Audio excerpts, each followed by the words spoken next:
Audiolibro Daniel y Apocalipsis de Uriah Smith. Apocalipsis capítulo 2, las 7 iglesias. Habiendo, en el primer capítulo, trazado el tema mediante una referencia general a las 7 iglesias, representadas por los 7 candelabros, y al ministerio de las iglesias, representado por las 7 estrellas, Juan ahora toma cada iglesia en particular y escribe el mensaje diseñado para ella, dirigiendo la epístola en cada caso al ángel, o pastores, de la iglesia. Versículos del 1 al 7. 1. Escribe al ángel de la iglesia de Efeso: estas cosas dice el que sostiene las 7 estrellas en su mano derecha, el que camina en medio de los 7 candelabros de oro. 2. Yo conozco tus obras, y tu obra, y tu paciencia, y que no puedes soportar a aquellos que son malos, y has probado a los que dicen ser apóstoles y no lo son, y los has hallado mentirosos. 3. Y has soportado, y has tenido paciencia, y por mi nombre has trabajado, y no has desmayado. 4. Sin embargo, tengo algo contra ti, porque has dejado tu primer amor. 5. Recuerda, pues, de donde has caído, y arrepiéntete, y haz las primeras obras, o si no, vendré a ti rápidamente, y quitaré tu candelabro de su lugar, a menos que te arrepientas. 6. Pero esto tienes, que odias las obras de los Nicolaitas, que yo también odio. 7. El que tenga oído, que oiga lo que el Espíritu dice a las iglesias: al que venza le daré de comer del árbol de la vida, que está en medio del paraíso de Dios. La iglesia de Efeso. Algunas razones por las cuales las 7 iglesias, o más bien los mensajes dirigidos a ellas, deben ser considerados como proféticos, teniendo su aplicación a 7 periodos distintos que abarcan la era cristiana, han sido dadas en los comentarios del capítulo 1 versículo 4. Puede añadirse aquí que este punto de vista no es ni nuevo ni local. Benson cita al obispo Newton diciendo: muchos sostienen, y entre ellos hombres eruditos como Moore y Vitringa, que las 7 epístolas son proféticas de tantos periodos o estados sucesivos de la iglesia, desde el principio hasta la conclusión de todos. Scott dice: muchos expositores han imaginado que estas epístolas a las 7 iglesias eran profecías místicas de 7 periodos distintos en los que se dividiría todo el periodo, desde los días de los apóstoles hasta el fin del mundo. Aunque Newton y Scott no tienen este punto de vista, su testimonio es bueno para mostrar que ese ha sido el punto de vista de muchos expositores. Matthew Henry dice: algunos comentaristas de renombre han sostenido una opinión que puede darse en las palabras de Vitringa, que bajo esta representación emblemática de las 7 iglesias de Asia, el Espíritu Santo ha delineado 7 estados diferentes de la iglesia cristiana que aparecerían en sucesión, extendiéndose hasta la venida de nuestro Señor y la consumación de todas las cosas, que esto se da en descripciones tomadas de los nombres, estados y condiciones de estas iglesias, para que pudieran contemplarse a sí mismas y aprender tanto sus buenas cualidades como sus defectos, y que amonestaciones y exhortaciones eran adecuadas para ellas. Vitringa ha dado un resumen de los argumentos que pueden presentarse en favor de esta interpretación. Algunos de ellos son ingeniosos, pero ahora no se consideran suficientes para apoyar tal teoría. Hill es uno de los principales comentaristas ingleses que adoptan este punto de vista, de que son proféticos de las iglesias de Cristo en los diversos periodos de tiempo hasta que Él aparezca de nuevo.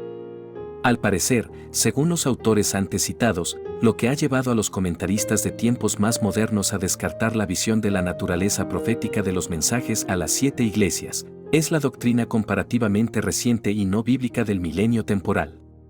El último estado de la iglesia, como se describe en el capítulo 3 versículos del 15 al 17, se considera incompatible con el glorioso estado de las cosas que existiría aquí en esta tierra durante 1000 años, con todo el mundo convertido a Dios. Por lo tanto, en este caso, como en muchos otros, el punto de vista más bíblico se hace ceder al más agradable. Los corazones de los hombres, como en la antigüedad, siguen amando las cosas fáciles, y sus oídos están siempre favorablemente abiertos a los que profetizan la paz. La primera iglesia nombrada es Efeso. De acuerdo con la aplicación hecha aquí, esto cubriría la primera, o era apostólica de la iglesia. La definición de la palabra Efeso es deseable, lo cual puede ser tomado como un buen término descriptivo del carácter y condición de la iglesia en su primer estado. Aquellos primeros cristianos habían recibido la doctrina de Cristo en su pureza. Ellos disfrutaron de los beneficios y las bendiciones de los dones del Espíritu Santo. Se distinguieron por sus obras, su empeño y su paciencia. fieles a los principios puros enseñados por Cristo, no podían soportar a los que eran malos, y probaron a los falsos apóstoles, examinaron sus verdaderos caracteres y los encontraron mentirosos. No tenemos evidencia de que esta obra haya sido realizada especialmente por la iglesia literal y particular de Efeso más que por otras iglesias de ese tiempo. No hay nada dicho por Pablo en la epístola que escribió a esa iglesia, pero fue realizada por la iglesia cristiana en su conjunto, en esa época, y fue una obra muy apropiada en ese momento. Ver Hechos 15, 2 de Corintios 11 versículo 13. El ángel de la iglesia. El ángel de una iglesia debe referirse a un mensajero o ministro de esa iglesia, y como cada una de estas iglesias abarca un periodo de tiempo, el ángel de cada iglesia debe referirse al ministerio, o a todos los verdaderos ministros de Cristo durante el periodo que abarca esa iglesia. Los diferentes mensajes, aunque dirigidos a los ministros, no pueden entenderse como aplicables solo a ellos, sino que se dirigen propiamente a la iglesia a través de ellos. La causa de la queja. Tengo algo contra ti, dice Cristo, porque has dejado tu primer amor.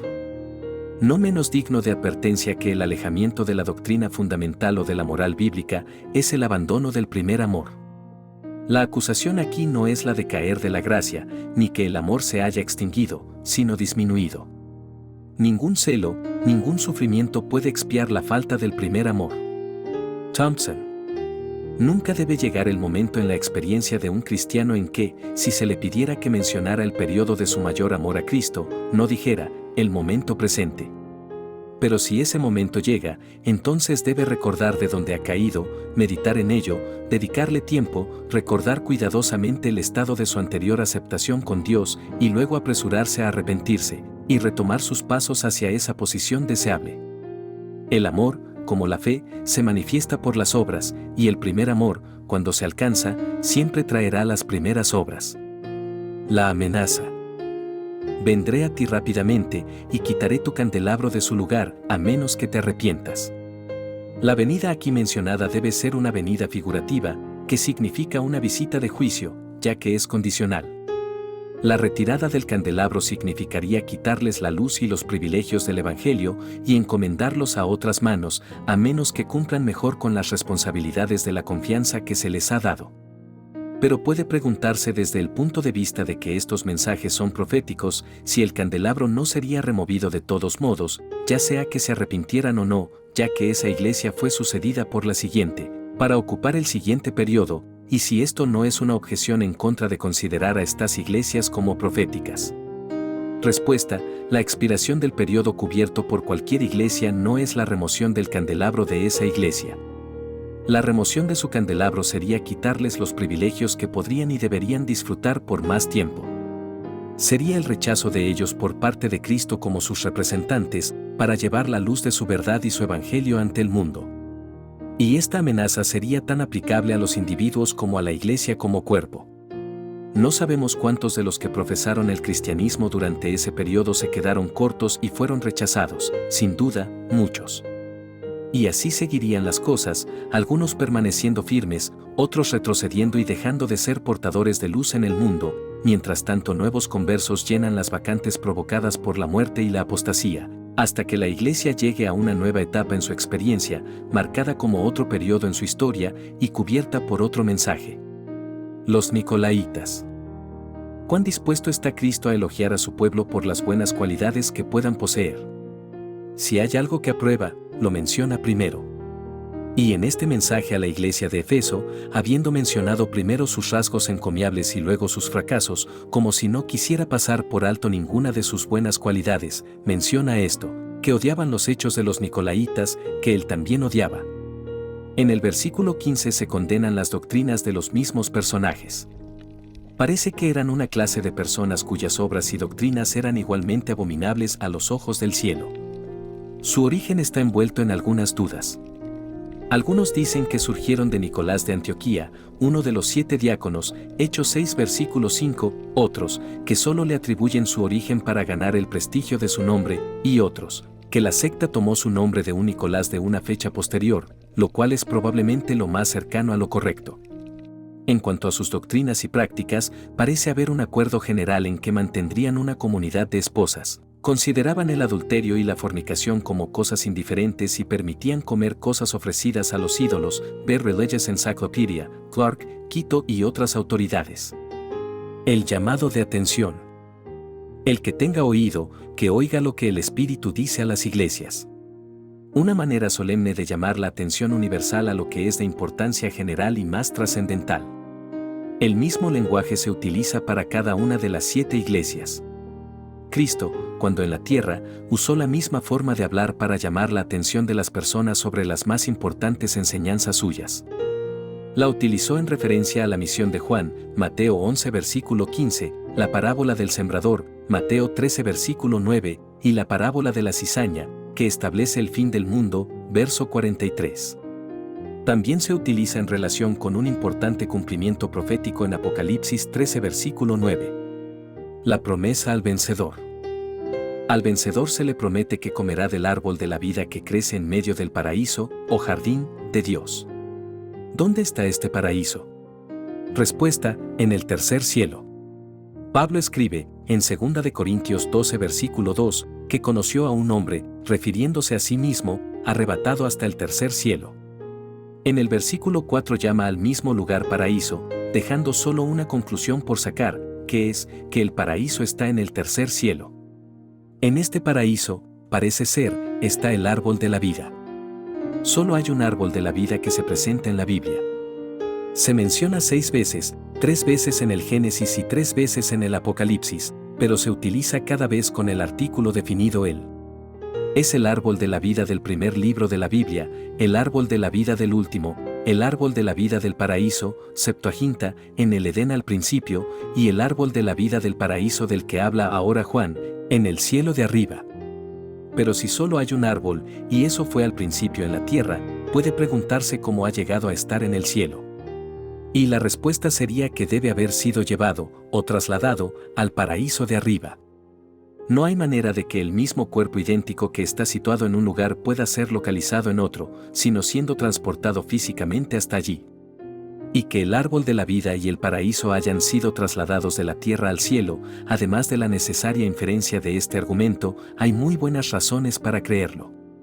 En 2 de Esdras capítulo 7 versículo 26, nota del lector, aquí se refiere al libro apócrifo de 2 de Esdras, se encuentra este lenguaje: he aquí que vendrá el tiempo en que estas señales que te he dicho vendrán a pasar, y la novia aparecerá, y al salir se verá que ahora es retirada de la tierra.